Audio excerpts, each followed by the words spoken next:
আসসালামু আলাইকুম। দেখুন এই গাছটাতে একটা ড্রাগন ফল, তো কালার এসছে টোটালি, তো এখন হারভেস্ট করব।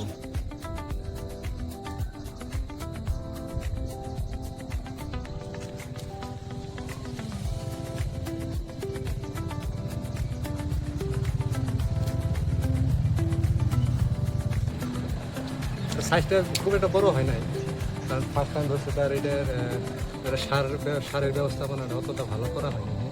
তো এটার মধ্যে অনেকটা কাঁটা থাকে, হ্যাঁ, খুব সাবধানে ছিল না, কিন্তু এই ঘুরে কাঁটা আছে, আমার হাতে চিন্তা করছে। এর মধ্যে মিলিবাগের আক্রমণ হয়েছে, তো একদিন মেডিসিন দেওয়ার পরে কিছু কমছে, তো ওই জায়গায় কাঁটা ফুটছিল। দেখুন এই ড্রাগনটা আমি এখন কাটবো। দেখুন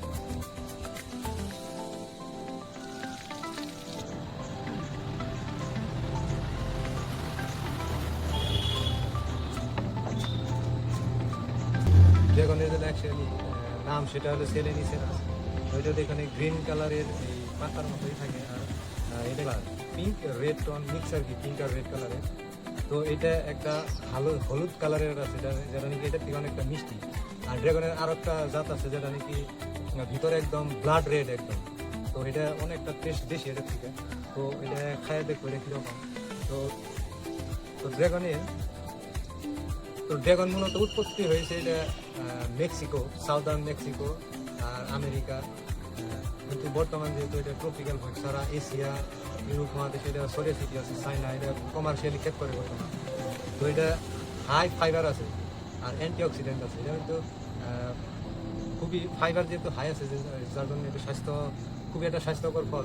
খাইতে কিন্তু অতটা টেস্ট না, কিন্তু তবু এটা যেহেতু স্বাস্থ্যকর, তো সেই জন্য এটাকে মানে মানুষের খুব আপন করে নিছে আর কি।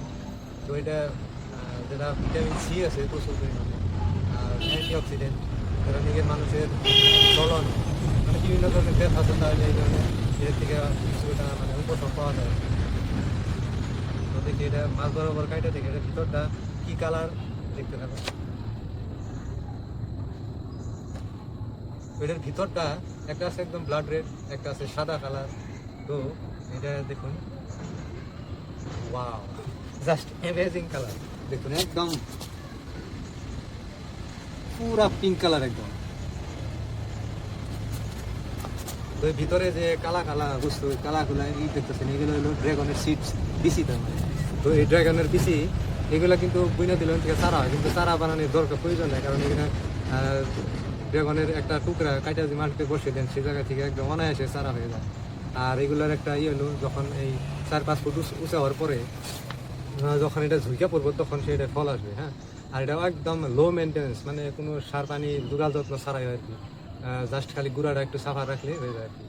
তো এটা খাইয়ে দেখবো এখন কীরকম টেস্ট।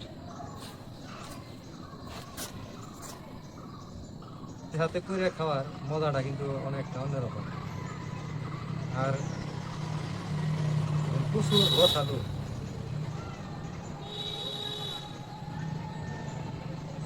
এগুলো যেহেতু যারা মিষ্টি পছন্দ করে, তারা কিন্তু খুব একটা পছন্দ করে না। কিছু লোক তো বলে যে আমি এটা মানে কিনে আনার পরে বাচ্চারা ফালিয়ে দিছে। তো যেহেতু উপকার, সেই জন্য এটা খাওয়া যায় আর কি।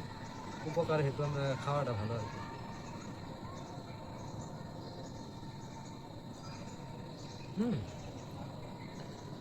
তো আমরা সাধারণত যে আইসক্রিম খাই, আইসক্রিম যে ধরনের মিঠা সেই ধরনের মিঠা। তো সাধারণত সাদাটা মানুষে খায়, আর সাদাটা অতটা টেস্ট না, মানে মিষ্টির পরিমাণটা অনেকটা কম। যাদের নিয়ে সবাই ভাবে যে এই ড্রাগন ফলটা খুব মিষ্টি না, অতটা টেস্টি না, এটা খাওয়া যায় না। কিন্তু যেহেতু এটা আমাদের হাই ফাইবার আছে, মানে অ্যান্টিঅক্সিডেন্ট, এটা স্বাস্থ্যের জন্য অনেকটা ভালো আর কি। সেই জন্য এটা বাড়িতে অনায়াসে করা যায় আর কি, কারণ কোনো যত্ন লাগে না। কিন্তু যে জায়গায় প্রচুর রোদ পড়ে, সেই জায়গায় সেটা করাটা হয়। টেস্ট আছে। তো ভিডিওটা দেখার জন্য থ্যাংক ইউ।